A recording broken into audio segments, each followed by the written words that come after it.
ये थे। पूरा हो गया था ना बोहर मॉडल पर आधारित हम लोगों को। देखिए 3 चीज था भैया, बार बार मैं आपको रिकॉल करूंगा। पूरा अपनी एनर्जी को झोंक दीजिएगा त्रिज्या की गणना करने में। लेकिन थोड़ा कंफ्यूज मत होइएगा, हमने त्रिज्या का नाभिक की त्रिज्या के लिए अलग फार्मूला बताया था, याद आया? हमने उसके नाभिक की त्रिज्या के लिए फार्मूला बताया था 1.33 गुणे 10⁻15 बताया था क्या? और a पे पावर 1/3 वाला फार्मूला बताया था, बताया कि नहीं बताया था? कई लोग बोले नहीं बताए थे, कई लोग बोले बताए थे। हाँ जी,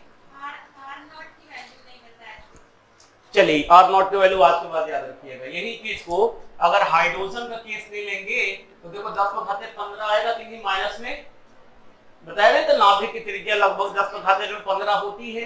तो हाइड्रोजन को आदर्श मान लिया था, हाइड्रोजन का परमाणु भार 1 होता है, तो लगभग इतना आएगा। तो ये फार्मूला होता है, ठीक है ना? ये नाभिक की त्रिज्या है भाई। और ये जो त्रिज्या हम लोग बात कर रहे थे r = 0.53 n²/z, इसमें एंगस्ट्रॉम में ये परमाणु की त्रिज्या है, ठीक है ना? परमाणु के अंदर नाभिक होता है, तो परमाणु थोड़ा बड़ा होता है। भैया पूरी एनर्जी झोंक दीजिएगा इस पे त्रिज्या निकालने पे। फिर अगली पूरी एनर्जी आपको झोंकना है ऊर्जा पे। ऊर्जा पे पूरा ऊर्जा लगा देना है। ऊर्जा में भी अगर हम लोग देखिएगा जो E बराबर लिखा था -13.6 Z²/n² इलेक्ट्रॉन वोल्ट ना। भैया ये भी याद रखिएगा जो ये E है ना, ये आपकी टोटल एनर्जी है इलेक्ट्रॉन की। इलेक्ट्रॉन की टोटल एनर्जी है, यानी जब आपका इलेक्ट्रॉन घूम रहा है किसी नाभिक के चारों ओर, तो उस इलेक्ट्रॉन की जो ऊर्जा है उसको हमने E बोला। E की वैल्यू मान ली 13.6 Z²/n² इलेक्ट्रॉन वोल्ट। भैया ये जो कुल ऊर्जा है ना, इसी में कुछ ऊर्जा इसकी कौन सी ऊर्जा है? काइनेटिक एनर्जी है, और कुछ ऊर्जा इसी में आपकी क्या है? पोटेंशियल एनर्जी है। तो काइनेटिक एनर्जी, पोटेंशियल एनर्जी सबके लिए हमने फार्मूला बताया है ना। और ये इस पे भी ये आपकी कौन सी एनर्जी है? कुल एनर्जी है। और तीसरा जो पॉइंट हमने बताया था वो था हमारा क्या? वेलोसिटी के बारे में। Velocity 2.88 × 10⁻6 metre per second electron volt. ये एंगस्ट्रॉम याद रखिएगा खूब अच्छे तरीके से, ठीक है ना? एक बार फिर से नोट कर लीजिए समरी करके। समरी माने सारांश, समरी करके फिर से नोट कर लीजिए बार बार, क्योंकि यही चीज आनी चाहिए। इतना हम लोग जो अभी तक चिल्लाए हुए हैं ना 1.5-2 घंटे तक, हाँ यार भूल जाता हूँ पता नहीं क्यों, यहाँ पे अक्सर मैं भूल जाता हूँ। Z/n metre per second.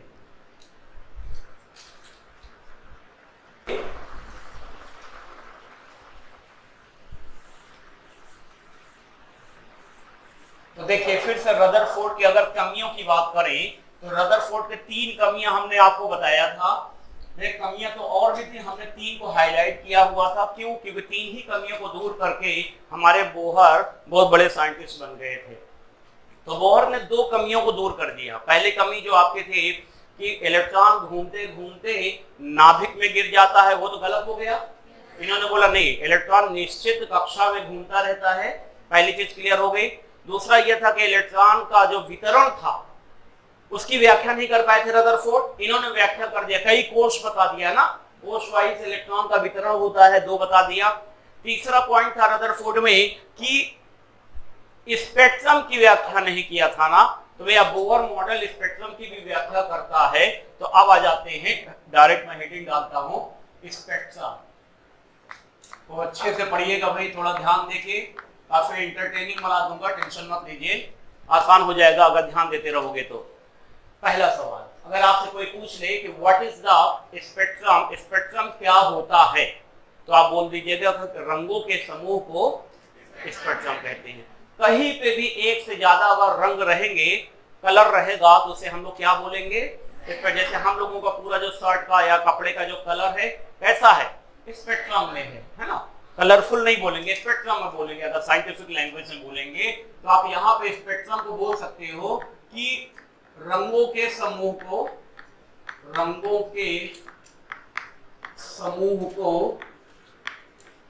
स्पेक्ट्रम कहते हैं। सिर्फ देखते रहिए, पेन में चलाइएगा, स्पेक्ट्रम कहते हैं पहला चीज। तो फिर सवाल होता है कि स्पेक्ट्रम कितने प्रकार के होते हैं। मैं जब प्रकार की बात करता हूं तो वह स्पेक्ट्रम कई प्रकार के होते हैं। जैसे पहला होता है, इंग्लिश में लिखो लाइन स्पेक्ट्रम, इंग्लिश में लिखो कि हिंदी में लिखो, रेखी, दोनों में लिखो। लाइन स्पेक्ट्रम की बात करते हैं, पहला प्रकार है लाइन स्पेक्ट्रम, या हिंदी देख लीजिए रेखीय स्पेक्ट्रम। ध्यान दीजिएगा कि कोई भी पदार्थ अगर परमाणविक अवस्था में है, परमाणु, ठीक है, मान लीजिए हमारा कोई ये मानते चलिए ये पदार्थ है, इसको तोड़ते गए तो एक अणु निकाल लिया जो कैल्शियम कार्बोनेट हो गया, फिर उसके अंदर तोड़ लिया तो कैल्शियम अलग कर लिया, ऑक्सीजन अलग कर लिया, तो कैल्शियम हमारा क्या बन गया, परमाणु बन गया। तो यहाँ पे परमाणविक अवस्था में यानी लिख दो परमाणु ऐसे स्पेक्ट्रम देते हैं, क्योंकि यहां से क्वेश्चन बनेगा आपका। हाँ, ये परमाणु ऐसे स्पेक्ट्रम देते हैं। कैसे होता है भैया कि अगर मान लीजिए परमाणु है, अब परमाणु से आप प्रकाश के किरणों के गुजारों पर, जैसे हम लोग रदरफोर्ड में गुजारे थे तो 7 कलर में टूट गया था, तो अगर यहाँ पे ये फोटोक्रोमिक प्लेट है, फोटोक्रोमिक प्लेट में जैसे एक्सरे का प्लेट होती है ना, उसी तरह से फोटोक्रोमिक प्लेट है, तो इस पे जो स्पेक्ट्रम आएगा ना ऐसे लाइन लाइन लाइनदार आएगा, ये देखो लाइन, तो इसको हम लोग क्या बोलेंगे, लाइन स्पेक्ट्रम। तो क्वेश्चन यहाँ पे बना हुआ है कि निम्न में से कौन सा लाइन स्पेक्ट्रम देगा, और ऑप्शन था अमोनिया, ऑप्शन था और ऑप्शन था। पूछा गया था कि निम्न में से कौन सा लाइन स्पेक्ट्रम देगा, बताइए कौन सा देगा, बोलो कौन सा देगा, हीलियम देगा। क्या जवाब नहीं दे रहे थे, अबे हीलियम ही तो परमाणु की अवस्था में है ना, तो बाकी तो अणु हैं, ये सब क्या हैं, ये सब तो अणु है ना। और ये देखो परमाणु की अवस्था में है कि नहीं, ये परमाणु की अवस्था में है, तो आपका हीलियम परमाणु की अवस्था में है, तो यही अकेले आपको कैसा स्पेक्ट्रम देगा। तो दिमाग खोलिए भैया, दिमाग खोलिए। अब यहाँ परमाणु पढ़ा रहा हूँ, वहां परमाणु आपको ढूंढना पड़ेगा, डायरेक्ट बोलने परोसा नहीं जाता कंपटीशन में। कंपटीशन में इनडायरेक्ट ही क्वेश्चन आएगा, आपको नॉलेज रहेगा, आपको ये पता है कि लाइन स्पेक्ट्रम परमाणु देते हैं। अब यहाँ परमाणु नहीं लिखा हुआ है, वहां लिखेगा क्या, यौगिक अणु परमाणु ऐसे लिखेगा क्या बच्चों का इसका, वो तो 11th 12th में आएगा। अब यहाँ पे आपको देखिए हीलियम परमाणु अवस्था में, तो हीलियम का आंसर हो गया। चलिए दूसरे की बात कर लेते हैं, जिसको बोलते हैं बैंड स्पेक्ट्रम। बैंड स्पेक्ट्रम कोई भी यौगिक अगर आणविक अवस्था में है, आणविक अवस्था में है, मैं पूरा लैंग्वेज नहीं लिख रहा हूं, अणु के रूप में हो, आणविक अवस्था मीन्स किस रूप में रहे, अणु रूप में रहे। जैसे ये देखो 1 2 3 है ना, तो ये अणु की अवस्था में, तो ये तीनों के तीनों कैसे स्पेक्ट्रम देगा, बैंड स्पेक्ट्रम देगा। तो फोटोक्रोमिक अगर प्लेट ले लिया जाएगा तो उस प्लेट पे ऐसे देखो ये एक बैंड आया, फिर दूसरा बैंड आएगा, फिर ऐसे जितने बड़े आपका फोटोक्रोमिक प्लेट रहेगा उस हिसाब से बैंड आ जाएगा। बात समझ रहे हो, तो बैंड स्पेक्ट्रम हो गया। तीसरा होता है कॉन्टिन्यूअस स्पेक्ट्रम, या इसी को हिंदी में बोलोगे सतत स्पेक्ट्रम। या किसी भी अणु के विलयन, अणु ना लिखूं मैं, यौगिक के विलयन, कहीं पे भी विलयन वर्ड देखोगे, क्योंकि एक बार क्वेश्चन आया था, मैंने पढ़ाया था कि आणविक अवस्था में होगा जैसे NaCl है, O2 है, अमोनिया है ना, यहाँ पे N2 है, ये सब कैसे देंगे, बैंड स्पेक्ट्रम देंगे। और वहां पे ये बताया था, इसका एग्जांपल नहीं बताया था, क्वेश्चन आ गया था कि NaCl का विलयन है कौन सा देगा, तो कई लोग थे स्टूपिड टाइप के, हमारे स्टूडेंट भी थे, उन्होंने बोला कहते सर तो NaCl पढ़ाए थे, तो NaCl में क्या आंसर करके आ गए, बैंड स्पेक्ट्रम। लेकिन भैया वहां पे NaCl विलयन बोला गया था ना, NaCl अकेले एक अणु रहेगा तो हमारा बैंड स्पेक्ट्रम देगा, लेकिन NaCl जब हमारा विलयन बन जा रहा है तो विलयन के केस में कैसा देगा, वो सतत देगा। विलयन वर्ड याद रखिएगा, ठीक है ना, कि यौगिक के विलयन में सतत देगा। जैसे मान के चलिए हमारा NaCl विलयन लिखा हुआ है, अगर सिर्फ NaCl लिखा हुआ है तो बैंड देगा, लेकिन NaCl विलयन है किसी भी चीज का, इसका भी विलयन बना लोगे, किसी का भी विलयन बना लोगे, यहां तक कि बोला जाता है कि परमाणुओं का, ऐसा कोई प्रूफ नहीं है, लेकिन परमाणुओं का भी अगर विलयन बना हुआ है तब भी वो कैसा देगा, सतत देगा। अगर सतत का डायग्राम बनाना चाहें हम तो कहीं पे कोई गैप नहीं होगा, पूरा पूरा ऐसे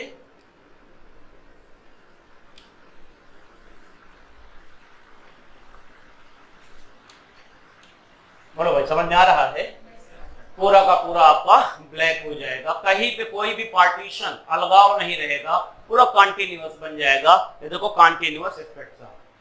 अब तो आपको तीन स्पेक्ट्रम के जो प्रकार हमने बताया कि स्पेक्ट्रम हमारे तीन प्रकार के होते हैं, कौन सा बोलो, line spectrum, band spectrum, continuous spectrum, क्योंकि इसको बोलोगे तभी समझ में आएगा। आप देखिएगा आपके ये दो सिलेबस में नहीं है, इतना आना चाहिए, मगर इसके आगे डिटेल आपके सिलेबस में नहीं है। आपके सिलेबस में कौन सा है, सिर्फ लाइन स्पेक्ट्रम। इसीलिए तो याद करिए, आप लोग हाइड्रोजन स्पेक्ट्रम पढ़ते हो कि नहीं पढ़ते हो, क्लास 11 में पढ़ा होगा। देखो भैया हाइड्रोजन यहाँ पे किस रूप में है, एटम के रूप में है, आ रहा समझ में, हाइड्रोजन किस रूप में है, यहाँ पे एटम के रूप में है। तो हाइड्रोजन का जो एटम के रूप में होता है तो सिर्फ आपको कौन सा पढ़ते हो, लाइन स्पेक्ट्रम। इसी में कहते हैं ना बामर लाइन, लाइमन, बामर, पासम, ब्रैकेट, फुंड, सबके लाइन वर्ड यूज करते हो ना, बैंड वर्ड यूज नहीं करते हो, कंटिन्यूअस सतत यूज नहीं करते हो। तो आपके सिलेबस पे यही है अकेले, क्यों, क्योंकि हाइड्रोजन अकेले है, और हाइड्रोजन होता है किस अवस्था में, परमाणु की अवस्था में होता है। तो ये सिलेबस में आपको डिटेल में पढ़ना पड़ेगा, लेकिन ये दोनों इतना आइडिया होना चाहिए, तो नोट करिए।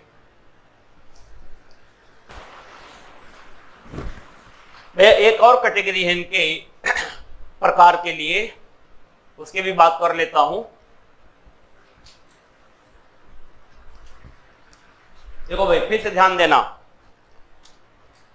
कि बोर ने क्या बोला था कि लोगों ने जब उनसे सवाल किया कि सर ये बताइए क्या ऊर्जा का उत्सर्जन या अवशोषण होगा ही नहीं, तो उन्होंने क्या जवाब दिया, बोला कि नहीं होगा। जब वो अपनी कक्षा से ऊपर जाएगा या नीचे जाएगा, अपनी कक्षा छोड़ेगा, तो उस स्थिति में ही ऊर्जा का अवशोषण होगा या ऊर्जा का उत्सर्जन होगा, यही बोला था। तो उस आधार पर भैया जो ऊर्जा का उत्सर्जन होगा या अवशोषण होगा वो तो क्वांटम में होगा ना, SC/λ के रिस्पेक्ट में होगा, यही बताया था हमने आपको कि वो छोटे छोटे बंडल में ही ऊर्जा का अवशोषण करेगा या तो उत्सर्जन करेगा। तो उस आधार पे अगर स्पेक्ट्रम की बात करें, ध्यान दीजिएगा कि अगर मान के चलिए एक परमाणु है, उसमें कोश है दुनिया भर के दिखा हुआ है, मान लीजिए इलेक्ट्रॉन मान के चलिए आपका, यहां पे ले लेता हूं, एक कोश और बना देता हूं, यहां पे आपका इलेक्ट्रॉन है भैया, ये यहां पे है, ये n बराबर 1 है, n बराबर 2 है, n बराबर 3, n बराबर 4, n बराबर 5, n बराबर 6, n बराबर 7 एंड सो ऑन है। पेन में चलाओ, से देखते रहो भी। देखो भैया अगर मैं इसको किसी तरह से ऊर्जा दे दूं तो ये क्या करेगा, उत्तेजित हो जाएगा। मान लीजिए यहां आ गया, यहां ये जब तक ये ऊर्जा रहेगी यहां तक रहेगा, फिर भैया उसी ऊर्जा को ये निकालेगा, फिर अपनी स्थिति में आ जाएगा। तो ये जो ऊर्जा बाहर निकल रही है, अगर इसको हम लोग फोटोग्राफी प्लेट पर फिर से आपतित करेंगे तो यहाँ पे फिर से हमको स्पेक्ट्रम मिलेगा। तो अब देखिए यहाँ पे जो ये नीचे आ रहा है तो उत्सर्जन कर रहा है ना, बोलो भाई, तो इससे जो स्पेक्ट्रम आएगा ना उससे बोलोगे कि सर ये उत्सर्जन स्पेक्ट्रम है। इमिशन इंग्लिश में बोलते हैं इसी को, इंग्लिश में बोलेंगे इमिशन स्पेक्ट्रम। इमिशन माने उत्सर्जन, इमिशन स्पेक्ट्रम बोलेंगे। आ रहा समझ में? वे जो ऊर्जा इसको दे रहे हैं, अगर इसी ऊर्जा को अगर हम लोग फोटोग्राफी प्लेट पर आपतित करा दें, देने वाली ऊर्जा को, तो भैया ये ऊर्जा तो अवशोषित हो रही है ना। तो यहाँ जो उस कंडीशन में जो स्पेक्ट्रम आएगा उसको बोला जाएगा अवशोषण स्पेक्ट्रम, या इंग्लिश में बोलोगे इसी को एब्जॉर्प्शन स्पेक्ट्रम। तो अगर देखा जाए ऊर्जा के प्रकृति नेचर के आधार पे कि ऊर्जा अवशोषित हो रही है कि ऊर्जा निष्कासित हो रही है, उस आधार पे भी स्पेक्ट्रम कितने प्रकार के हो सकते हैं? 2 प्रकार के। पहला क्या है आपका उत्सर्जन स्पेक्ट्रम, दूसरा क्या है आपका अवशोषण स्पेक्ट्रम। फिर से यहाँ एक सवाल है भैया कि ये आपके सिलेबस में नहीं है, आपको ये इसको पढ़ना है। अगर आप बीएससी करोगे, एमएससी करोगे ना, इसको भी पढ़ोगे। उधर जो आप लोग बैंड स्पेक्ट्रम है, कॉन्टिन्यूअस स्पेक्ट्रम है, वहां पे सिलेबस में है। मेडिकल में बहुत लिमिटेड दिया हुआ है, इसी में हम लोग फ्यूज हो जाते हैं। तो आपको अवशोषण एब्जॉर्प्शन स्पेक्ट्रम आपका नहीं है, बल्कि आपके कोर्स में कौन सा है? इमिशन। तो देखोगे अगर आप लोग क्लास 11 के उठा के देखोगे प्रबोध नवोध, तो वहां पे लिखा हुआ है कि हाइड्रोजन परमाणु लाइन इमिशन लाइन स्पेक्ट्रम, उत्सर्जन रेखीय स्पेक्ट्रम, ये हेडिंग दिया हुआ है वहां पे। वो है किसी बात प्रबोध नवोध लाए हो क्या कोई? वो तो है, लाओ दिखाता हूं।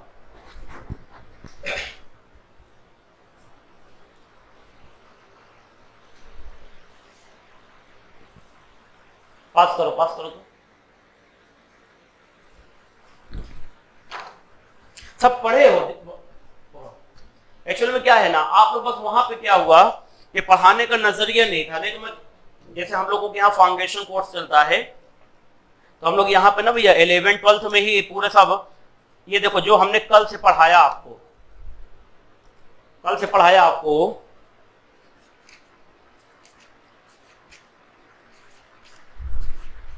ये जो स्पेक्ट्रम का बताया था, 7 कलर बताया था, विद्युत चुंबकीय तरंगे बताया था, ये देखो पूरा लिस्ट दिया हुआ है।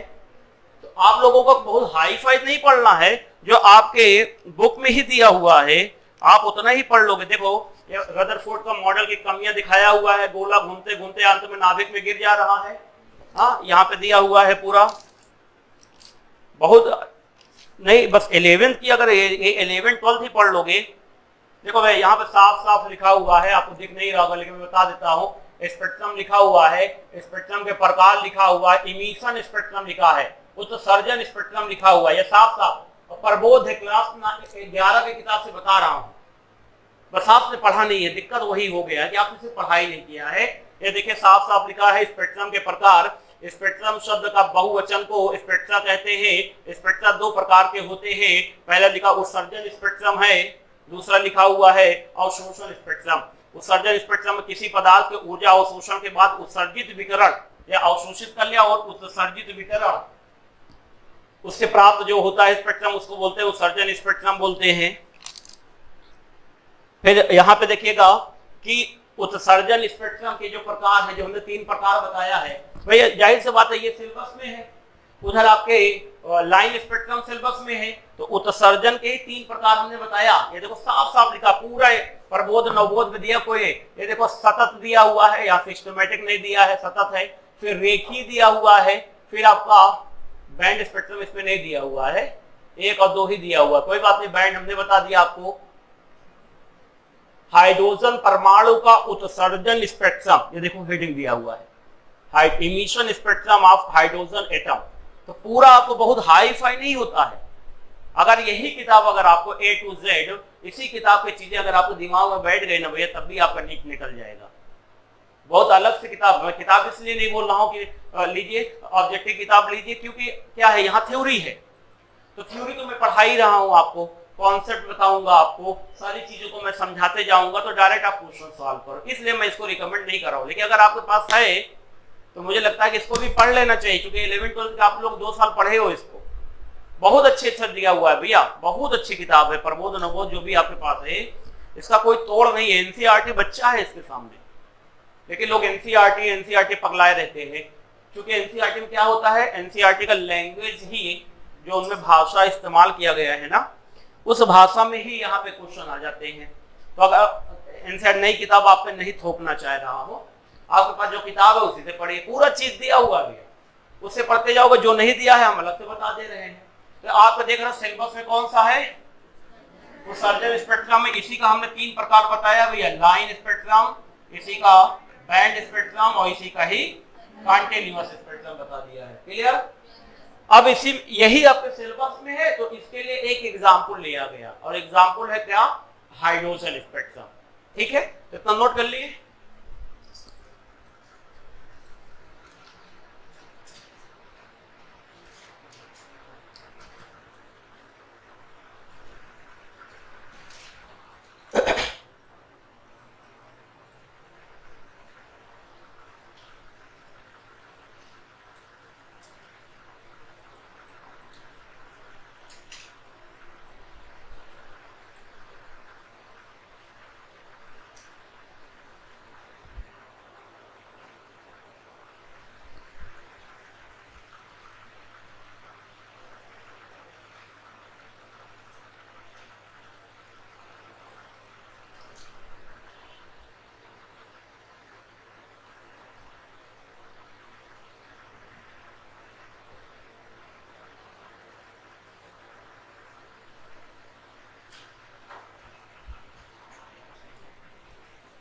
हेलो हेलो जी, वहीं आना पड़ेगा। अच्छा, तो भी मुझे बताना पड़ेगा, मुझे थोड़ा सा टाइम निकालना पड़ेगा। हाँ, हम्म हम्म, ठीक है, मैं बताता हूँ। हाँ,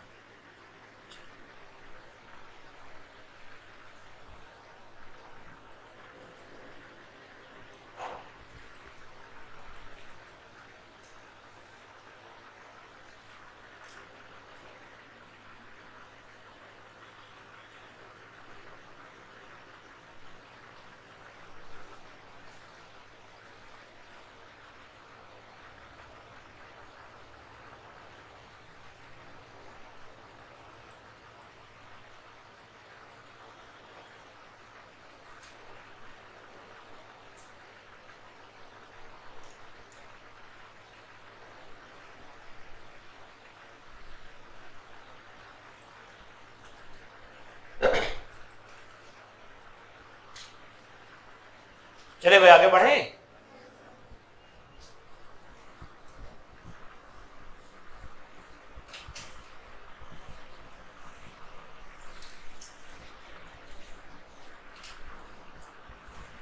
चलिए अभी आ जाते हैं जो अपने सिलेबस में है, हाइड्रोजन स्पेक्ट्रम।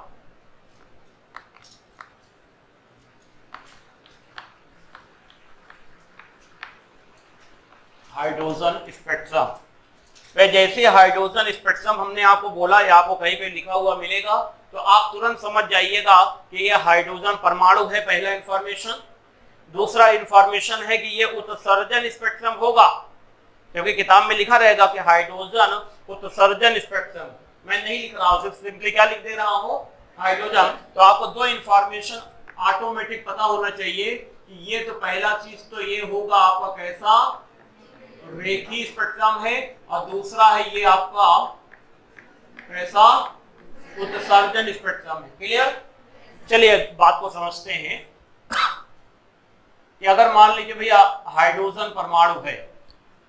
अच्छा ये बताइए, मैं तो आपसे एक सवाल करना चाह रहा हूं, आपसे ही करूंगा कि अगर मान के चलिए सोडियम परमाणु है, तो उसमें कोषों की संख्या कितनी होगी?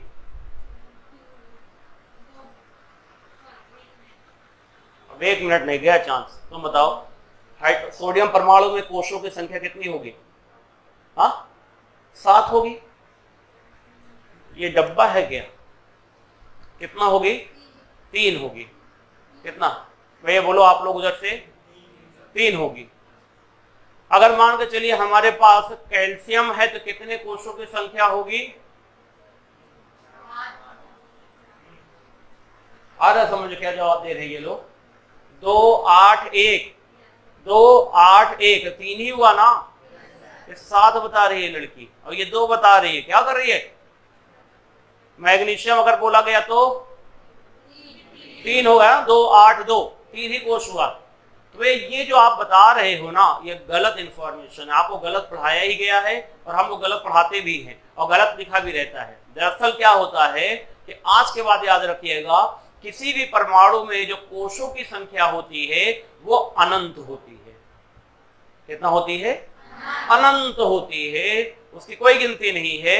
हाँ, अब हमको पढ़ाया क्या जाता है, क्या सोडियम 3 हो तो गलत पढ़ाया गया? नहीं, गलत नहीं है। ये इंपॉर्टेंस इसलिए दिया जाता है कि उस अनंत कोषों में से कितने कोष में हमारे इलेक्ट्रॉन पाए जा रहे हैं। अगर अनंत कोष में से 3 कोष में इलेक्ट्रॉन पाए जा रहे हैं, फॉर एग्जांपल सोडियम आयन है, सोडियम है मान के चलिए, तो 2 8 और 1 है, तो 3 ही कोष में इलेक्ट्रॉन पाए जा रहे हैं ना, इसलिए हम बोल देते हैं कि 3 कोष है।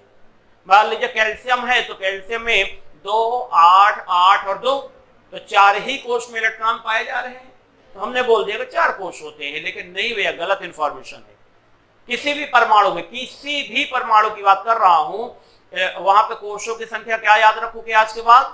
अनंत होता है। सर किसी परमाणु में कोषों की संख्या, जैसे सोडियम बोला तो आपका जवाब होना चाहिए सर सोडियम परमाणु में कोषों की संख्या अनंत होती है, लेकिन उन अनंत कोषों में से 3 कोष में इलेक्ट्रॉन पाए जाते हैं।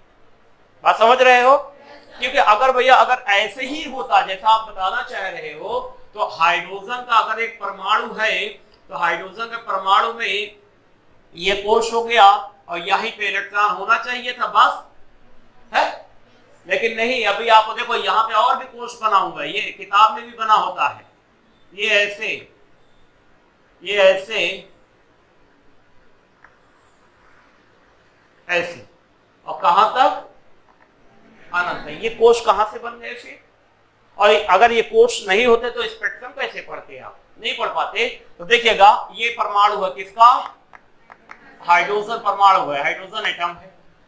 इस हाइड्रोजन परमाणु में हम पतला सा ऐसे काट लिया, इसको ऐसे काट लिया और काटने के बाद लाके हम यहाँ पे ऐसे उसको रख रहे हैं। देखिए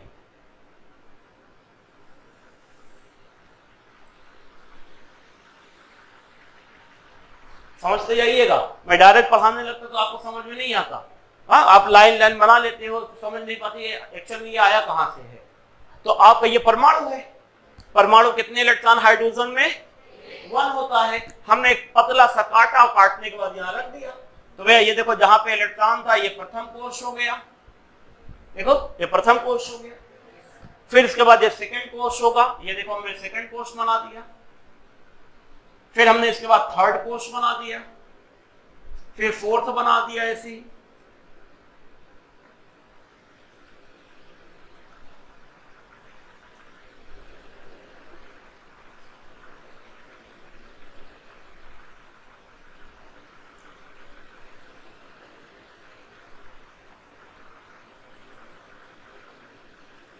मैं इतने ही बना रहा हूं तो बनाते रह जाऊंगा, पूरे दिन भर तो बनता ही रह जाएगा। क्यों? क्योंकि कोषों की संख्या कितनी होती है? अनंत होती है। तो अनंत थोड़ी ना बनाने बैठा हूं। गड़बड़ कर दिया क्या यार? इधर ज्यादा चौड़ा कर दिया, फिर कम कर दिया, गड़बड़ा गया ना? है गड़बड़ हो गया? बोलो भाई, क्या बोलो? हाँ, वो खोल के बता। बीच में और बना दो, बीच में और नहीं बनेगा, सही बनाया हो। देखो इधर, कि प्रथम कोष की जो ऊर्जा थी वो -13.6 थी और सेकंड कोष की ऊर्जा थी 3.4, दोनों का अंतर निकाला था 10.2 निकला था। फिर तीसरे का जब निकाला था तो उसका लगभग 1.8 आया था, चौथे का 0.7 आया था, जब यहाँ अंतर निकाला था 1.1 आया था। अंतर देखो 10.2, यहाँ पे अंतर ज्यादा होता है शुरू में, फिर अंतर कम होता है, फिर कम होते होते होते अनंत पे अंतर 0 हो जाता है। गलत नहीं बना रहा हूँ, मैं सही बना रहा हूँ। तुमको हाँ फंसाने के लिए ऐसे बोल रहा हूँ कि हाँ गलत बन गया क्या, बीच में और बना दो। जलवा एकदम बढ़िया वाला। देख लीजिएगा फिर से किताब, लाओ किताब दिखाओ, मैं दिखाना पड़ेगा किताब में बार बार। यही छोटे छोटे चीजें अगर आपके दिमाग में बैठ जाएंगी ना भैया, तो पढ़ाई टफ नहीं होता है। एक्चुअल में हमको जो दिख रहा है ना, वो दिखाने वाला चाहिए। हमारे सामने रहा है, हमेशा हमारे आंखों के सामने से ऐसा गुजरा है, ऐसे ही डायग्राम गुजरा होगा, लेकिन कभी क्या हुआ कि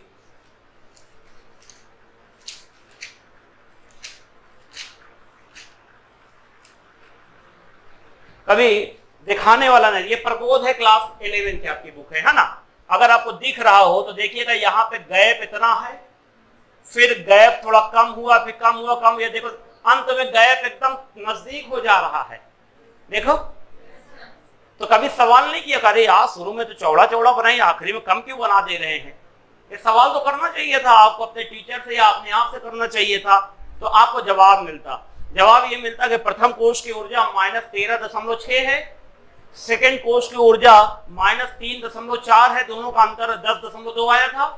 भैया 10.2 आएगा, यहाँ पे आगे जाओगे तो कम आएगा, फिर लगभग मान के चलिए 1 कुछ आएगा, फिर उसके बाद जाओगे 0.9 आएगा, फिर 0.7, 0.3, ऐसे कम होते होते अनंत पे क्या हो जाएगा, अंतर शून्य हो जाएगा। इसीलिए पूछा भी गया है कि अनंत पे इलेक्ट्रॉन की ऊर्जा क्या होती है, शून्य होती है। याद रखिएगा कि अनंत पे किसी भी इलेक्ट्रॉन की ऊर्जा क्या होती है, शून्य, 0 होती है। ठीक है ना। तो यहाँ पे सही बनाया हूं, ये गलत नहीं बनाया हूं। क्यों? क्योंकि शुरू में ऊर्जा का अंतर ज्यादा होता, फिर कम होता चला जाता है। चलिए आगे बात करते हैं। तो हमारा इलेक्ट्रॉन तो प्रथम कोश में है, देखो ये यहाँ पे इलेक्ट्रॉन है, समझिएगा बढ़िया से, थोड़ा सा स्लो बताऊंगा क्योंकि आना चाहिए। इस इलेक्ट्रॉन को हमने ऊर्जा दे दिया, ऊर्जा दिया, कोई भी ऊर्जा हो सकता है। ये ऊर्जा हो सकता है कि ऊष्मा हो, या भैया ये ऊर्जा आपका विद्युत हो, ये ऊर्जा कुछ भी हो सकता है, किसी भी प्रकार की, बस देना क्या है, ऊर्जा देना है। ठीक है। ये देखो ये एग्जाम्पल यही है, ये जो ट्यूबलाइट जल रहा है ना, यही पढ़ा रहा हूं, ये पढ़ाने जा रहा हूं, ट्यूबलाइट ही है। ट्यूबलाइट के अंदर पूरा पॉलिश किया हुआ है, यौगिक है, परमाणु है उसके अंदर, और किनारे साइड में फिलामेंट होगा। वह पूरा बल्ब जल रहा है, लेकिन आप कभी तोड़ के देखिएगा पूरे में वायर और नहीं होता है, सिर्फ किनारे पे फिलामेंट होगा, यानी कि गर्मी दे रहा है। अब वो यहाँ पे जो ऊर्जा का स्रोत है वो क्या है, विद्युत है। तो यहाँ पे हमने ऊर्जा इधर से कॉर्नर, यहाँ पे एक फिलामेंट ऐसे लगा दिया है, उधर लगा दिया है। वो जब गर्म हो रहा है ना, तो इस यौगिक के अंदर जितने भी परमाणु हैं, और परमाणु के अंदर जो इलेक्ट्रॉन है ना, उसी ऊर्जा को ले रहे हैं। अब वो उत्तेजित हो जा रहे हैं, और उत्तेजित होने के बाद वो नीचे गिर रहे हैं। जब नीचे गिर रहे हैं तो वही ऊर्जा को बाहर निकाल रहे हैं। बस यही जो आप पढ़ने जा रहे हो ना स्पेक्ट्रम, ये ट्यूबलाइट ही है और कुछ नहीं है। तो ये ऊर्जा हमने दिया इलेक्ट्रॉन को, करोड़ों अरबों, पता नहीं कितने इलेक्ट्रॉन होंगे। अगर आपको बोल दो कि इसमें कितने इलेक्ट्रॉन है गिनिए, तो अभी आप अभी गिनते गिनते गिनते गिनते बढ़ोतरी आ जाएगी आपकी। फिर उसके बाद आपका बेटा बेटी होगा, वो गिनेगी, उसकी बढ़ोतरी आ जाएगी। फिर उसका 3-4 जनरेशन चली जाएगी, तब भी गिन नहीं पाओगे, इतने परमाणु यहाँ पे इलेक्ट्रॉन होंगे उसमें। तो इलेक्ट्रॉन को हमने ऊर्जा दिया भैया, ऊर्जा पाते ही वो एक्साइट हो जाएगा, उत्तेजित हो जाएगा।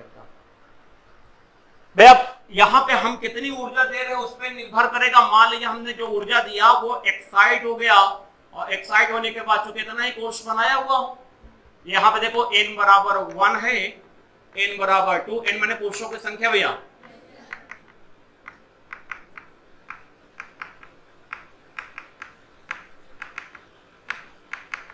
मान लीजिए हम 9 बनाए हैं, तो अब एक बार क्या हुआ, फिर ऐसे पढ़ा दिया था, 9 बनाया हुआ था, तो वो आके बताए सर इलेक्ट्रॉन 9वें में ही क्यों जाता है, आपने पढ़ाया है।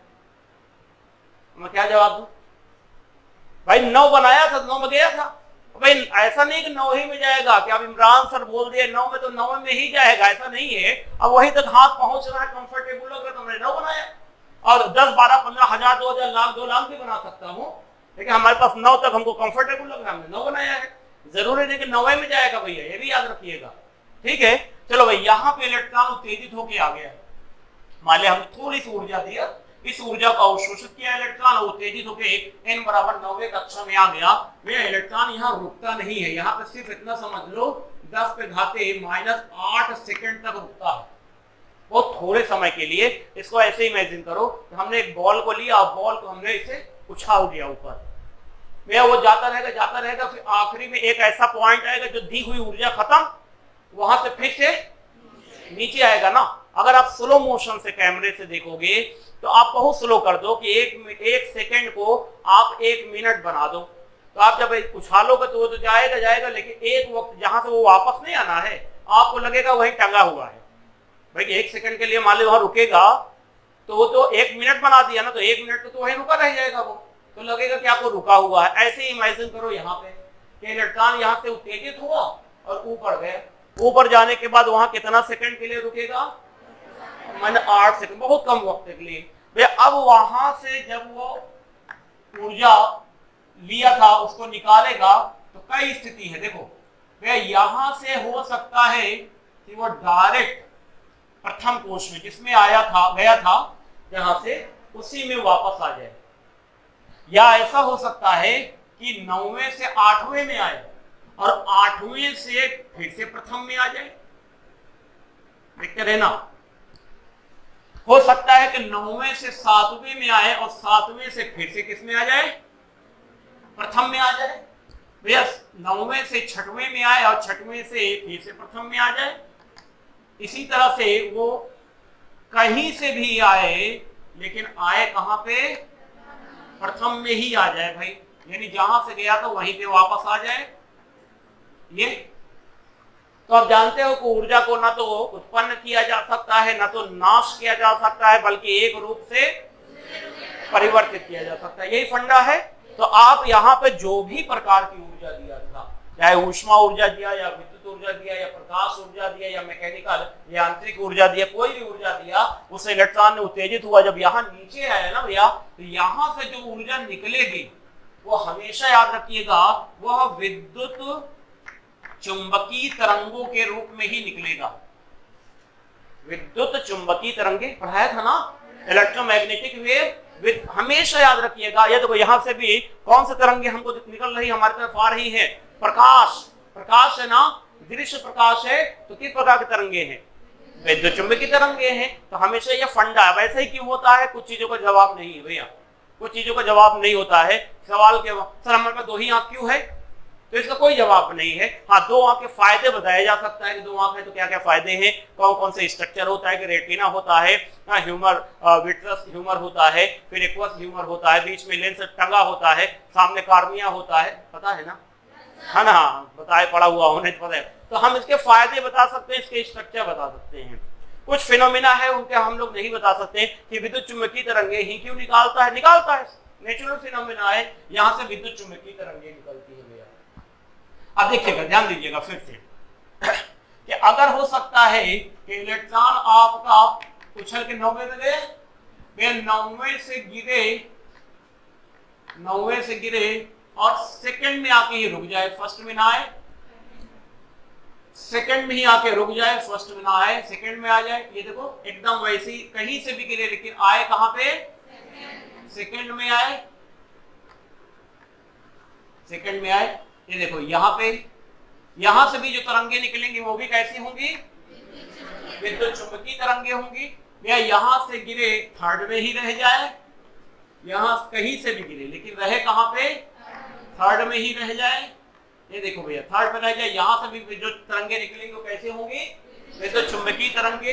कहीं से भी गिरे लेकिन रह जाए फोर्थ में, ये देखो भैया फोर्थ में हो गया, फोर्थ में हो जाएगा, फोर्थ में हो जाएगा, फोर्थ में हो जाएगा। यहां से भी जो तरंगे निकलेंगी वो भी विद्युत चुंबकीय तरंगे होंगी। वे कहीं से गिरे और रह जाए किसमें, पांचवें में ही रह जाए। यहां से भी जो तरंगे निकलेंगी वो भी कैसी रहेंगी, कुछ भी पर यहां से ऊर्जा दिया जाए।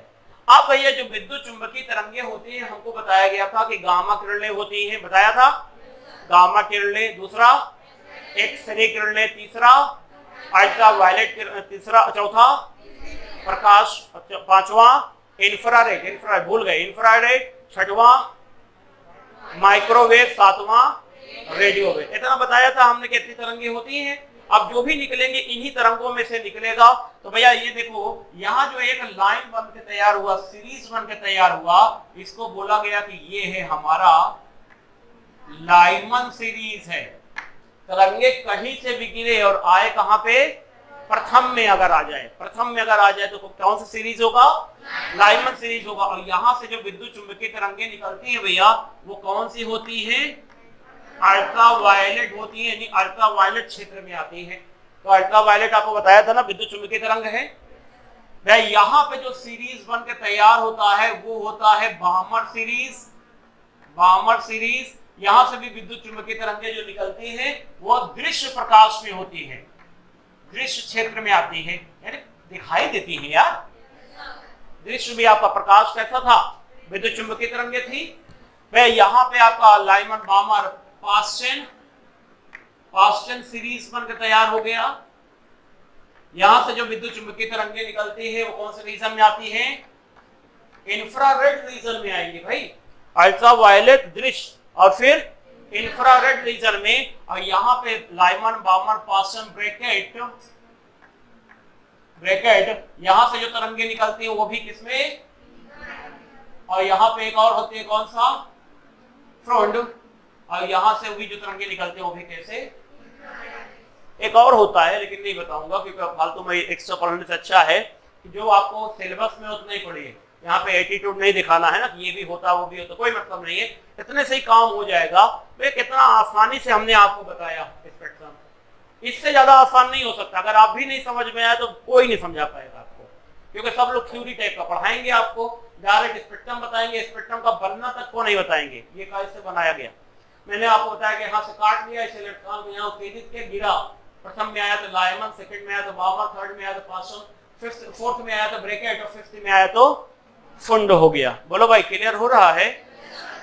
सिर्फ लाइमन याद रखिएगा अल्ट्रावायलेट में, और बामर सबसे चालाक थे, सबसे पहले बामर ही खोजे हैं। जो दिखाई दे रहा था खोज के साइड हट लिए, दिखने वाली चीज तो आसान से काम किया जा सकता है ना, तो बामर से तो पहले खोजे, तो उसके बाद तो इसको खोजे ना, इसको खोज के निकल गए।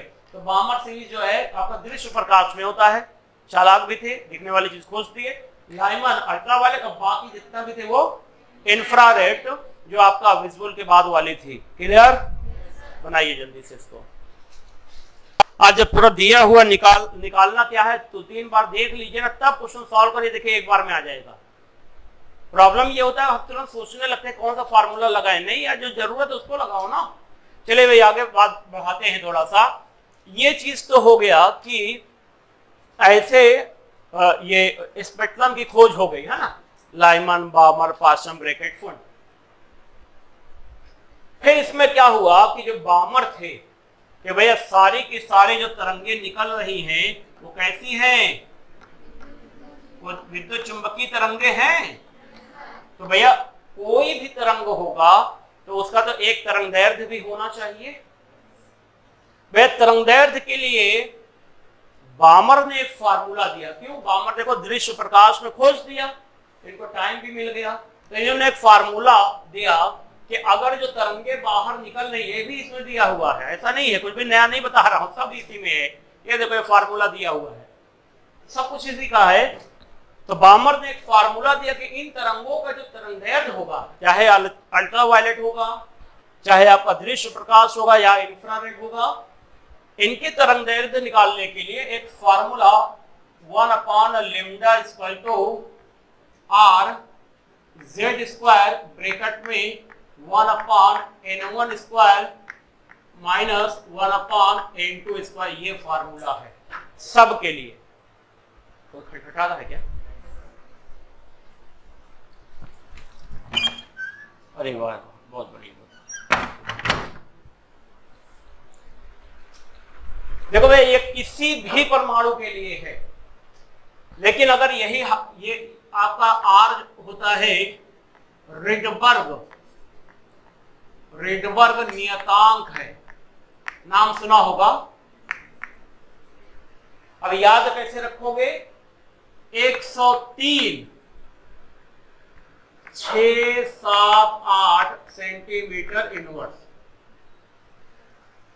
103 6 7 8 ऐसे याद रखोगे आप इसको, 103 6 7 8 सेंटीमीटर इनवर्स। क्यों? तरंगदैर्घ्य जो है इसका मात्रक, ये लंबाई है भैया, मीटर सेंटीमीटर मिलीमीटर एंगस्ट्रॉम कुछ भी हो सकता है, ये आपका डिस्टेंस है, लंबाई नापता है।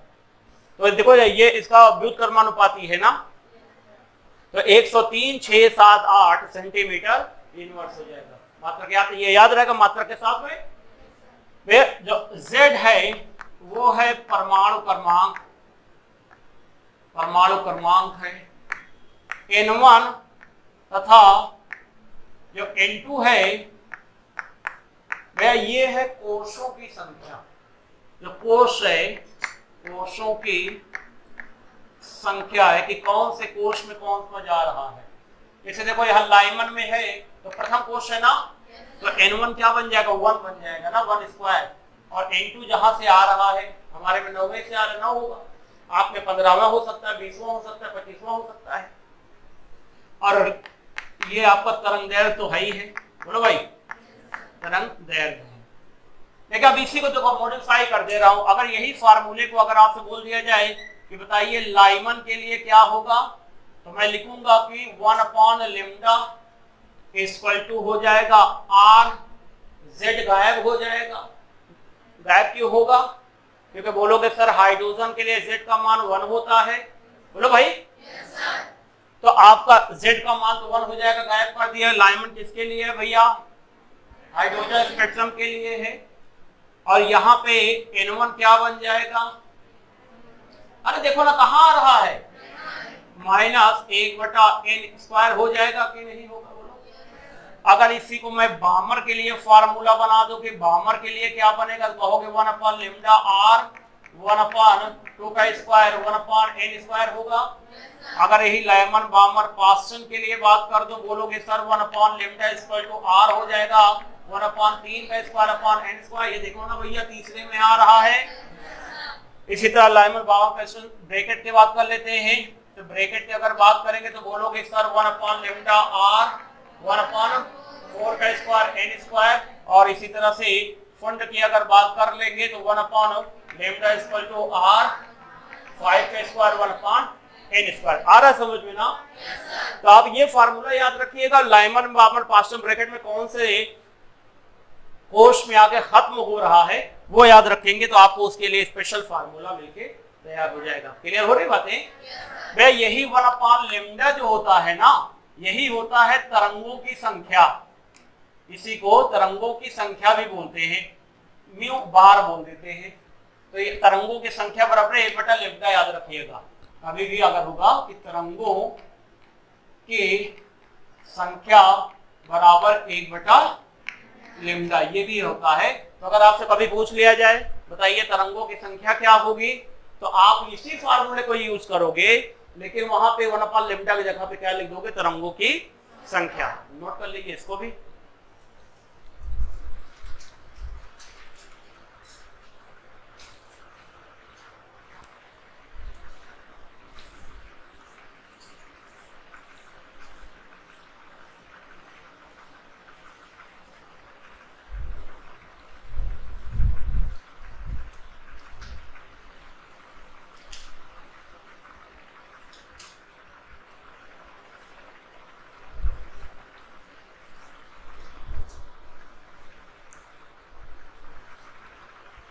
एक थोड़ा सा करेक्शन करना पड़ेगा आपको, ध्यान दीजिएगा थोड़ा। ये जो डाटा बताया हो ना, इसको 109 याद रखिएगा, जल्दबाजी में गड़बड़ा दिया। 109 6 7 8, ठीक है ना, जो 9 इधर आ जा रहा बस, 109 6 7 8।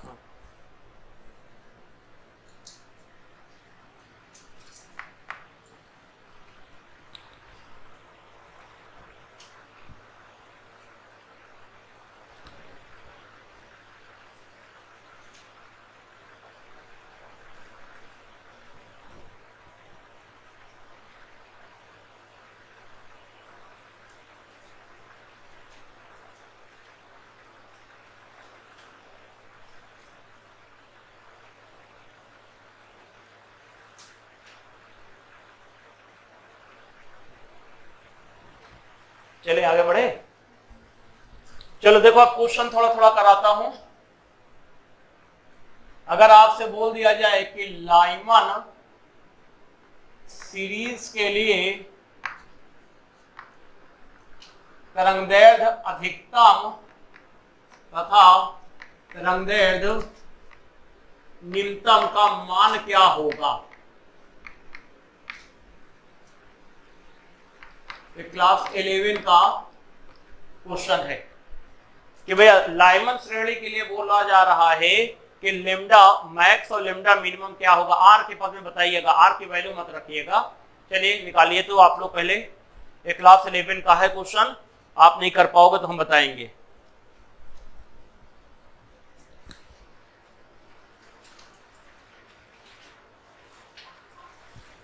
अरे कितना घटिया कॉपी बनाई है, तेरे को बोला 2 बार बोल चुका, कॉपी बदल तो।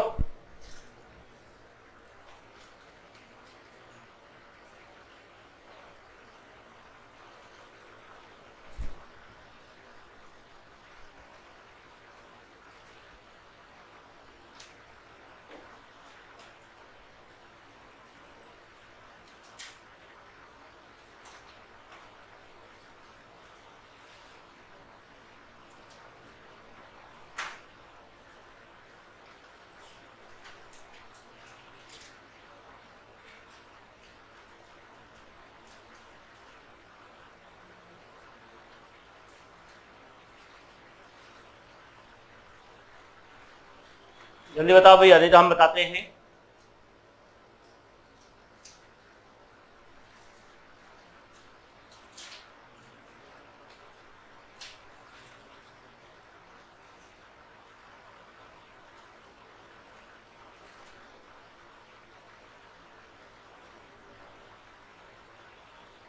आर के पद में बताइएगा, आर की वैल्यू मत रख दीजिएगा।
One by R, okay okay 4/3 R. Lump sum answer आ रहा है भाई, गुड, बढ़िया, बहुत बढ़िया। बाकी लोग बताइए भाई, मुंह खोल के बोल दो। 1/r, आर ऊपर है कि नीचे है? 1/r, okay. नीचे आर है, आप में भी नीचे आर है, दोनों में, ओके ओके गुड। ये पीछे से 1/r, 3/4r, 4/3r, 4/3r, 4/3r, okay. 3 लोग आंसर कर रहे हैं भाई। बाकी लोग भी कोशिश करिए, बाकी लोग भी ट्राई करिए भैया, ट्राई करो ना। नहीं आएगा तो हम तो बताएंगे ही। बॉयज आप लोग बहुत साइलेंट हो जा रहे हो जी, अगर साइलेंट ऐसे होते चले गए कहानी बिगड़ जाएगी।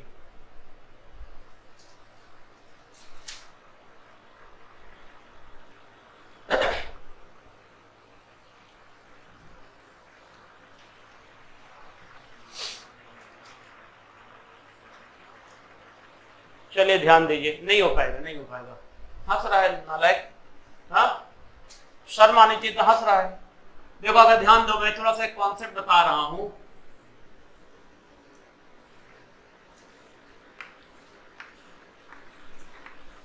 मान लीजिए एक इलेक्ट्रॉन यहां से गिरता है, प्रथम कोश में आता है,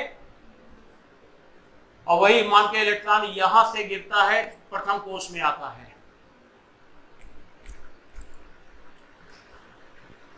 ये आपका n बराबर 1 है, ये n बराबर 2 है, ये 3 हो गया, ये 4 हो गया, ये 5 हो गया, ये मान के चलिए 6 है। तो यहाँ पे एक में दिख रहा है कि n बराबर 6 से n बराबर 1 में आ रहा है, एक में दिख रहा है कि n बराबर 2 से n बराबर 1 में आ रहा है। तो पहले ये बताइए कि अगर यहाँ पे जो ऊर्जा निकल रही है वो E2 है और यहाँ जो ऊर्जा निकल रही है वो E1 है, तो बताइए कौन से परिस्थिति में ऊर्जा ज्यादा निकलेगी? बताओ भैया, आप बोलो, पीछे आप बोलो। E1 में ज्यादा निकलेगी, क्यों? यस आप बोलो, क्यों? इसमें ज्यादा ऊर्जा निकलेगा? बोलो बोलो, डरो मत भाई, डरने के लिए बैठे हो क्या यहाँ पे? बोलो E1 में क्यों? कारण भी बता दो ना। पीछे क्यों?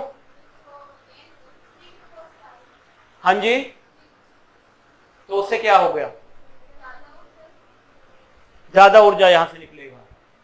वे जाहिर सी बात है, बिल्कुल सही जवाब आ रहा है, लेकिन आप लोग एक्सप्लेन नहीं कर पा रहे हो कि सर यहाँ पे देखिए ऊर्जा का गैप ज्यादा है, 6 से फर्स्ट में आ रहा है। जैसे आप ही को 6वें मंजिल से नीचे फेंक दो और पहले मंजिल से नीचे फेंको, किस कंडीशन में ज्यादा ऊर्जा आपसे निकलेगी? दिमाग लगाइए कि 6वें मंजिल से जब फेंका जाओगे, आप उठा के फेंका तो आप चिल्लाते हुए आ करते हुए धम्म से गिरोगे, एनर्जी पूरी निकल गई, मर गए। और पहली स्थिति में जब आपको गिराया जाएगा तो फट से जब नीचे गिरोगे धम्म से फिर चिल्लाओगे आ, पहले वाले में आ करते हुए आओगे, सेकंड वाले में गिरने के बाद आ करोगे। तो किस में ज्यादा ऊर्जा निकला? 6वें मंजिल से गिरे तो ना, ज्यादा ऊपर से गिरे तो ऊर्जा में अंतर ज्यादा, यहाँ ऊर्जा कम। तो यहाँ पे आपको दिख रहा है कि E1 ज्यादा होगा E2 से। फिर आप बताइए कि E समानुपाती होता है 1/λ। तो अगर हम लोग E1 की बात करें तो E1 में जो λ होगा वो तो निम्न होगा ना, कम होगा। अरे E देखो, E ज्यादा तो λ क्या होगा? कम होगा ना, यह व्युत्क्रमानुपाती होता है। तो इस कंडीशन में λ आपका क्या होगा? फिर अधिकतम होगा ना। तो भैया क्वेश्चन का आंसर मिल गया। आप अच्छा यहाँ पे फार्मूला लिखोगे, λ अगर मैक्सिमम निकालो पहले मैं, तो भैया R कर दूंगा क्योंकि हाइड्रोजन है, लाइमन सीरीज है, तो लाइमन सीरीज के लिए N1 कमा तो 1² होगा ही होगा। अब यही पे सवाल था कि N क्या लिया जाए, तो मैक्सिमम है, जहां मैक्सिमम लोगे वहां ऊर्जा कम होनी चाहिए, यही तो बोल रहा है ना। देखो ना बार बार यार, λ अगर अधिकतम मैक्सिमम लोगे तो ऊर्जा क्या होनी चाहिए? कम। और कम ऊर्जा कहां निकल रही है? N2 से आ रही है ना, यानी कि आपका ये 2 का स्क्वायर होगा। तो ये देखो आप λ मैक्स इक्वल टू R, भाई 2 दूना 4, यहाँ पे 4 एलसीएम ले लोगे तो 4 - 1 हो जाएगा, 1/λ मैक्सिमम इक्वल टू हो जाएगा R गुणे 3/4, या कहोगे λ मैक्स बराबर हो जाएगा, सर पलट जाएगा ना, 4/3R। बोलो भाई यही निकाले हो आप लोग? अधिकतम की वैल्यू इतना ही निकला है, पीछे भी यही निकला है। उल्टा मतलब गलत हो नहीं आया तुमको, तर्क लगाना बहुत जरूरी है। यहाँ पे आंख बंद करके आंसर थोड़ी करोगे, क्योंकि क्वेश्चन 11 का है, आपने सॉल्व की, जिसने सॉल्व किया होगा निकाल देगा। तर्क होना बहुत जरूरी है।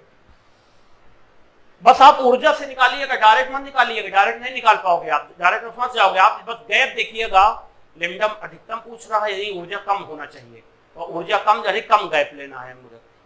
λ अधिकतम बोल रहा है तो कम ऊर्जा, λ का कम ले रहा है तो ऊर्जा ज्यादा। बात समझ रहे हो ना? तर्क दीजिएगा दिमाग में भैया। अब यहाँ पे अगर λ मिनिमम लेना है, कम से कम लेना है, तो आपका N2 क्या होना चाहिए?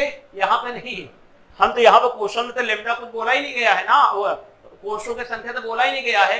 तो λ अगर मिनिमम है, λ मिनिमम है तो E1 ऊर्जा अधिकतम होना चाहिए।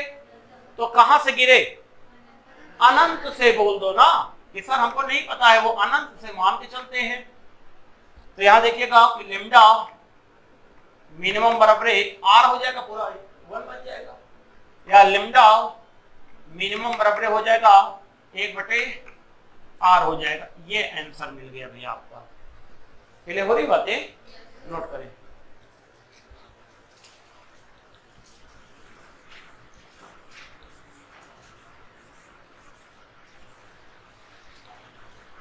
तर्क दीजिएगा, बिना तर्क का आंसर मत लीजिएगा, और तर्क बहुत तेजी से करिएगा दिमाग में। जिनको समझ में आ रहा होगा वो हवा मुड़ेंगे, देख लीजिएगा। और बोहर मॉडल बहुत इंपॉर्टेंट है। एक क्वेश्चन मान के चलिए कि यहां से रहेगा ही, किसी भी टाइप का रहेगा, जैसे पढ़ाया हूं पिछले क्लासेस में या यहां से या आने वाले क्लासेस में। एटॉमिक स्ट्रक्चर से 1 या 2 क्वेश्चन तो फिक्स रहता है।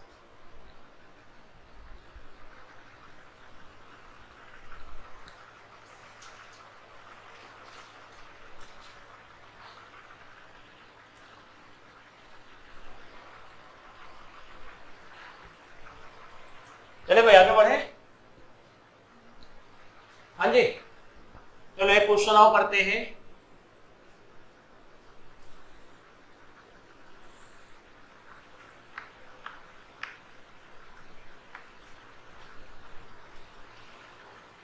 हो गया, सॉल्व कर लिया उधर। इधर देखिए, देखो ये 3 कोर्स है, N1 N2 N3 है। एक यहां पे गिरता है तो इस कंडीशन के लिए तरंगदैर्घ्य λ1 है। यह थर्ड से सेकंड में गिरता है तो इसके लिए तरंगदैर्घ्य λ2 है, और सेकंड से फर्स्ट में गिरता है तो इसके लिए λ3 है। तो λ1, λ2 तथा λ3 में क्या संबंध होगा, क्या संबंध है बताइए।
बोलो भाई, कोई जवाब दो।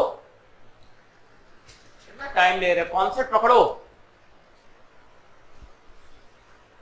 टाइम ज्यादा ना लिया करो जी। 1 मिनट का 2 मिनट का टाइम। नहीं आ रहा तुरंत बोलते सर नहीं आ रहा, बताइए। बोलो भाई, नहीं आ रहा है, दिक्कत है ना, नहीं आता है, पूछते भी नहीं हो ना, कल ही पहली बार पूछे हो, नहीं आ रहा पूछो, डिस्कस करो, एकदम पीछे पड़े रहो। क्योंकि अगर यहाँ पे आने के बाद और मेरे से पढ़ने के बाद भी अगर आपको केमिस्ट्री नहीं आई ना, तो मतलब कि आपको नहीं आएगी भैया। बहुत बड़ी बात नहीं बोल रहा हूँ, लेकिन मुझे पता है कि मैं बहुत ग्राउंड से पढ़ाता हूँ, बहुत बेसिक लेवल से पढ़ाता हूँ, और ये चीजें मैं छत्तीसगढ़ में देखा हूँ। बाहर चले जाए ऐसा नहीं है, अगर आप तो कहीं इत्तेफाक से चले जाओ कोटा वोटा राजस्थान, तो देखिएगा महीना भर बाद या तो बोरिया बिस्तर बांध के भाग आओगे, या तो फिर घुमक्कड़ बन जाओगे, वहां घूमोगे, टाइम पास करने लगोगे। क्यों? क्योंकि उनका एक स्टैंडर्ड होता है, वो कुछ लोगों को ही पढ़ाते हैं और जानते हैं उन्हीं का सिलेक्शन होने वाला है, और हमको क्या है, आपको सिलेक्शन के लायक बनाना होता है, ज्यादा संघर्ष करना पड़ता है। कोई बता सकता है भैया फंडा हमारा है ऊर्जा, मैं बार बार आपसे बोल रहा हूं, हम ऊर्जा को टारगेट करेंगे, दिया कुछ भी रहे, चाहे वेवलेंथ दिया रहे, चाहे हमको जो है आवृत्ति दिया रहे, चाहे वेग दिया रहे, या कुछ भी दिया रहे, हमारा फंडा क्या है, ऊर्जा। क्योंकि हम बार बार ये चीज को बोलते हैं कि ऊर्जा ही ऐसी चीज होती है जिसको ना तो नष्ट किया जा सकता है, ना तो बनाया जा सकता है, बल्कि रूप बदला जा सकता है।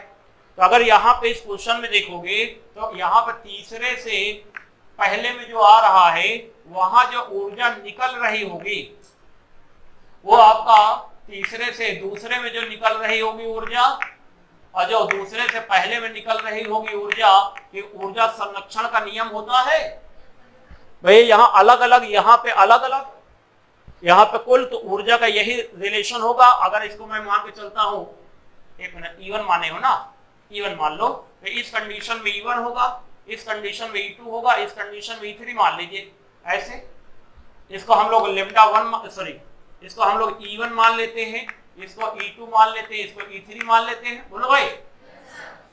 तो E1 के लिए अगर हम बात करें यहाँ पे, तो आप बोलोगे सर hc/λ1, यहाँ पे बोलोगे hc/λ2, यहाँ बोलोगे सर hc/λ3, ऐसे ऐसे कैंसिल आप लोग यार, तो बोलोगे 1/λ बराबर 1/λ2 प्लस 1/λ3, यहाँ कॉमन ले लो, λ2 λ3, यहाँ λ3 प्लस λ2 हो जाएगा, जो कि आपको बन जाएगा, इसको पलट दोगे अगर, यहाँ पे ले लो 1/λ1 बराबर हो जाएगा λ3 प्लस λ2 डिवाइडेड बाई λ3 λ2, अगर λ1 बराबर हो जाएगा λ2 λ3 डिवाइडेड बाई λ2 प्लस λ3।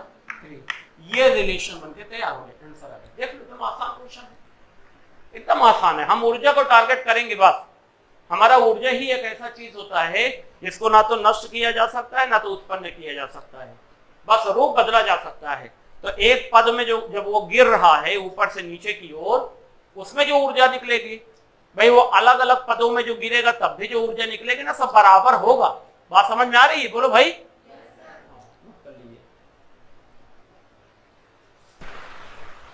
देखो, थोड़ा सा मैं डिस्कशन कर रहा हूं आपके साथ में,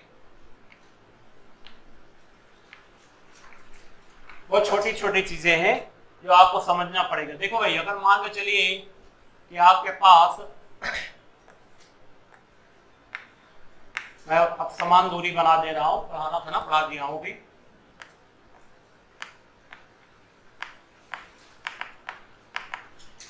ऐसे बनाया हमने।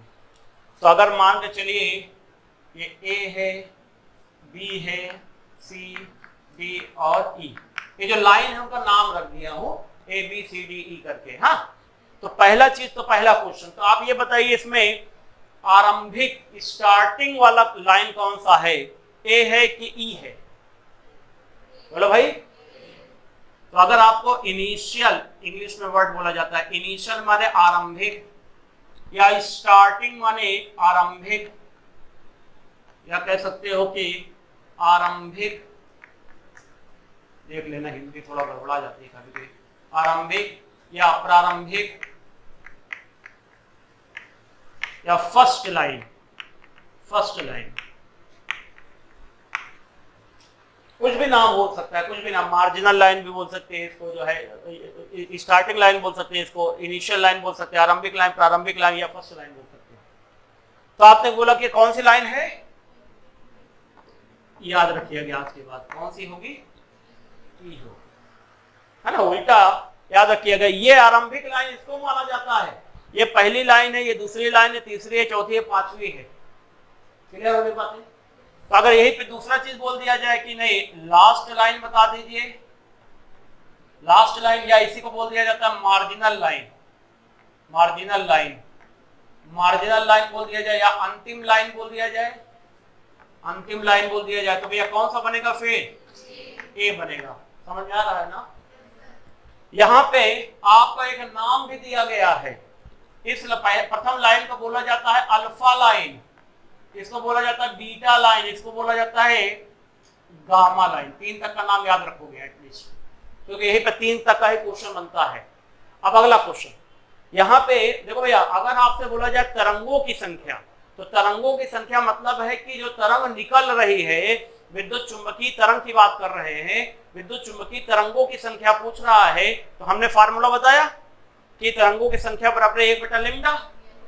इसके लिए फार्मूला बता दिया कि r z square 1/n1 square minus 1/n2 square. लेकिन एक और क्वेश्चन बनता है कि ये बताइए, ये जो लाइन है, ये लाइन की संख्या यानी कि रेखीय रेखाओं की संख्या, ये रेखाओं की संख्या बताइए क्या होगा। किसी भी स्पेक्ट्रम में अगर आपसे पूछ लिया जाए रेखाओं की संख्या, या तो फिर आप पूरा स्पेक्ट्रम बनाइए कि n5 से n1 में गिर रहा है तो n5 1, 4 से 1, 3 से 1, 2 से 1, तो 4 होगा, ऐसे गिन के बताओगे। या तो आप फार्मूला याद रखिए कि रेखाओं की संख्या, या कह सकते हो इंग्लिश में नंबर ऑफ लाइंस। तो कंफ्यूज मत हो जाइएगा, वो तरंगों की संख्या थी। वो जो फार्मूला बताया था वो क्या था, वो तरंगों की संख्या थी। और ये जो बता रहा हूं ये किसकी संख्या है, लाइन, माने कि ये जो स्पेक्ट्रम में लाइन आ रही है ना, उनकी संख्या की बात कर रहे हैं।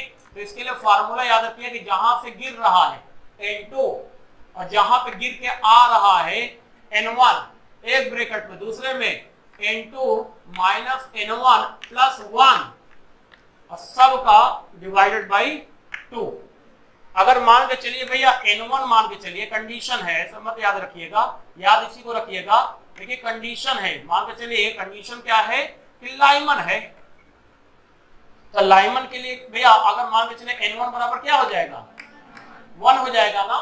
तो इस फार्मूले को हम लोग मॉडिफाई कर देंगे कि n1 बराबर 1, तो ये कैंसिल आउट हो गया। ये कितना बन गया भैया, देखो n2 जो था आपका n2 माइनस 1 हो जाएगा, दूसरे ब्रैकेट में n2 माइनस 1 प्लस 1 ये हो जाएगा डिवाइडेड बाय 2। ये देखो कैंसिल आउट हो गया।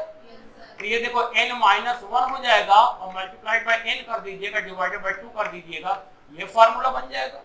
लेकिन आप ये मत याद रखिएगा, आप याद कौन सा रखोगे, ये वाला, ये 100% कारगर होगा। कई लोग इसको याद रखते हैं, वहां क्वेश्चन पूछ लेगा बामर सीरीज के लिए कि बामर सीरीज में, बामर सीरीज भी नहीं बोलेगा, बोलेगा कि इलेक्ट्रॉन 10वें से सेकंड वाले कोर्स में गिर रहा है, तो बताइए तरंगों की संख्या, ये रेखाओं की संख्या क्या होगी। समझ पा रहे हो क्वेश्चन को।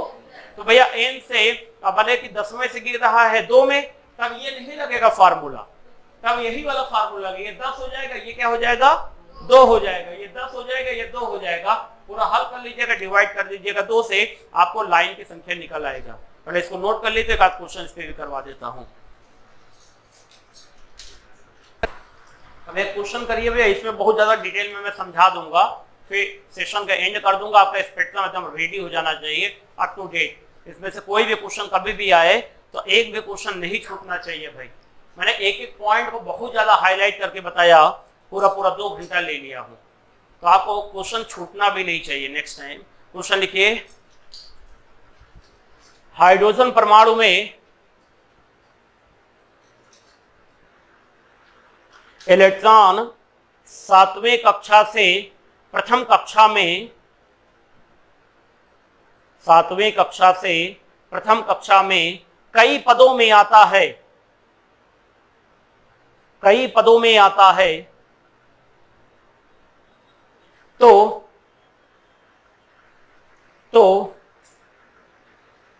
कुल रेखाओं की संख्या क्या होगी।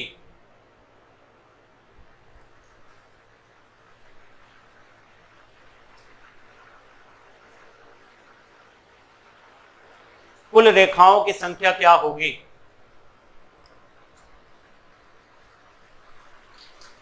बताइए।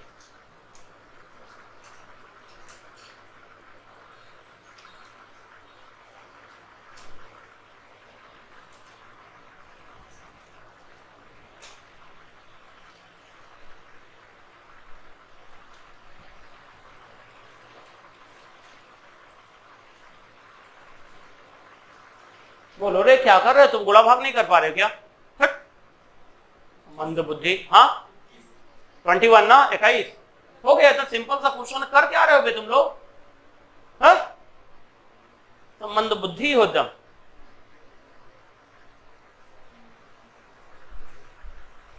क्या रे लड़की, हाँ 7 - 1 6 होता है, 8 कर रही है, नालायक नहीं तो। 7 में से 1 जाएंगे तो 8 हो जाएगा। ये कौन सुधारेगा? बेवकूफ नहीं तो। 7 में से 1 जा रहे तो 8 हो जा रहा है लड़की का। अब गुणा भाग नहीं आता, जोड़ना घटाना नहीं आता, तुम्हें केमिस्ट्री क्या पढ़ाऊं मैं? 21 देखो इधर ध्यान दो, जो सिंपल सा है, वह रेखाओं की संख्या पूछ रहा है। तो यहाँ पे देखोगे 7वीं कक्षा से कौन से कक्षा में आ रहा है? तो N2 से N1 में 7वें से पहले में कक्षा में आ रहा है। ये देखो 7वें से पहले कक्षा में +1, यही होगा। ये देखिएगा बटे 2, तो ये कितना हो गया? 6 हो गया। ये कितना आ जाएगा? ये कट जाएगा, 7 होगा। ये हो गया 7 × 42 बटे 2, ये 21 हुआ। सिंपल सा। ये तो कुल आपसे पूछ लिया गया है कि कुल रेखाओं की संख्या क्या है। देखिए भैया, अगर यही पे आपसे पूछ ले, नहीं ये बताइए कि कुल रेखाएं तो कई सारी हैं, बताइए लाइमन में कितना आएगा, बामर में कितना आएगा, पार्श्वन में कितना आएगा, फुंड में कितना आएगा, या एक और होता है, बता ही दूं क्या, हम्फ्री बोलते हैं, हम्फ्री रेखाएं होता है, उसमें कितना आएगा। तो देखिएगा, पहले तो हम ऐसा करते हैं ना, पहले डायग्राम बनाते हैं। पहले डायग्राम से आपको गिन के समझा देता हूँ, फिर फार्मूला भी बता दूंगा। तो देखिए कि अगर मान लीजिए, खूब अच्छे से समझ लीजिएगा, ये आखिरी चांस है समझने का। कितना रेखा बनाओ? कम से कम 7 बनाओ। 7 से गिर रहा है ना। तो ये देखो भैया, हम यहाँ पे गैप की बात नहीं करेंगे। 2 3 4 5 6 7 हो गया। तो भैया अगर हम लोग लाइमन की बात करें तो देखो 7वें से पहले में 1 2 3 4 5 6 ये आया। दूसरा निकाले अगर हम, ये आया। जितना चांस होगा चांस ले लीजिएगा, गिनिएगा नहीं अभी। ये देखो ये आया, ये गिरा, ये गिरा और ये गिरा। ऐसा होगा। अब देखिएगा, गिनिए। 1 2 3 4 5 6 7 8 9 10 11 12 13 14 15 16 17 18 19 20 21 लाइन आया कि नहीं आया? हो गया ना। ये तो मैंने फार्मूला बताया, फिर मैंने उसी क्वेश्चन को लाइन खींच के समझा रहा हूं आपसे। देखिए अगर आपसे बोल दिया जाए कि लाइमन में कितना है, तो भैया फार्मूला याद रखोगे कि n-1 किसके लिए? लाइमन के लिए। बामर के लिए अगर याद रखोगे ना, तो बामर के लिए फार्मूला होगा n-2। लाइमन बामर। पार्श्वन के लिए याद रखोगे तो n-3। ऐसे ही n-4। कहां तक जाओगे? 6 तक जाओगे ना, क्योंकि 7 है ना। अगर ये ना होता तो आप 8 तक जाते। हमको नाम ना याद रखा जाए तब भी हो जाएगा काम। n = -5 n-6 इतना जाएगा। तो बताइए यहाँ पे 7 - 1 कितना लाइन आया? यानी कि अगर आपसे पूछ लिया जाए कि लाइन में कितने लाइन आएगा? 6 लाइन। गिन भी लो, देखो ना, 1 2 3 4 5 6। n = 1 किसके लिए होता है? लाइमन के लिए। तो लाइमन में कितना लाइन आया? 6 लाइन आया ना। क्लियर हो रही बातें? फिर से यहाँ देखो, अगर मैं इसको लिख दूं कि n - 2 = 5, यानी बामर में, अगर ये नहीं है हमारे पास है, लेकिन हमारे पास एक फार्मूला याद रखिएगा, तो बामर में 5 लाइन आएगा। चलो चेक कर लेते हैं। 1 2 3 4 5 लाइन आ रहा। फिर से देख लीजिए, 7 - 3 कितना लाइन आएगा भैया? 4 लाइन। देखो 1 2 3 4 लाइन आया। फिर से देखिएगा, 7 - 4 यानी कि 3 लाइन। देखो 1 2 3 लाइन आया। फिर देख लीजिएगा, 7 - 5 कितने लाइन? 2 लाइन। देखो 1 2 लाइन। और यहाँ पे देखिए 7 - 1 कितना लाइन? 1 कहा? 6 कितना लाइन? 1 लाइन। तो आप चाहे ये फार्मूला याद रखिए, या तो अगर आपके पास टाइम है 2-3 घंटे का, तो आप इसको बनाते रहिए। तो बेवकूफ टाइप के लोग रहेंगे, वो बनाएंगे वहां बैठ के। 1 मिनट का टाइम है वहां पे। तो आपको हमने डायरेक्ट बता दिया, फार्मूला बता दिया। उसी क्वेश्चन को हमने आपको एक्सप्लेन भी कर दिया। देखो गिन भी लो, तो लाइन आपने गिन भी लिया 21 आया, और अलग अलग लाइन निकालना होगा तो जितना भी संख्या रहेगी उसमें से आप लाइमन के लिए 1, बामर के लिए 2, पास्टल के लिए ब्रैकेट के लिए 4, फंड के लिए 5 याद रखोगे। अगर हम्फ्री पूछ लेगा तो वो 7वीं लाइन हो जाएगी, 6वीं लाइन हो जाएगी। क्लियर हो रही बातें? वो बच्चे से रेडी हो गया है? ठीक है, फिर नोट कर लें। तो हमारे तरफ से स्पेक्ट्रम खत्म हो गया है। अब आप जाइएगा भैया, क्वेश्चन सॉल्व करिएगा, प्रबोध पढ़ लीजिएगा, इसे थ्योरी का पढ़ना होगा और डायरेक्ट क्वेश्चन पे टूट पड़िएगा। मैंने क्वेश्चन नहीं कराया है ज्यादा।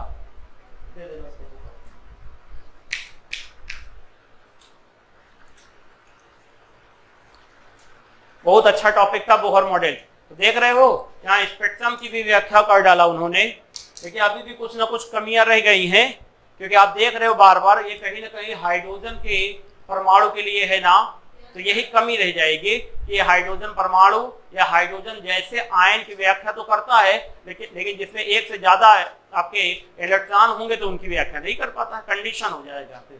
तो अगले क्लास में हम लोग कमी पढ़ के फिर और मॉडल की बात करेंगे।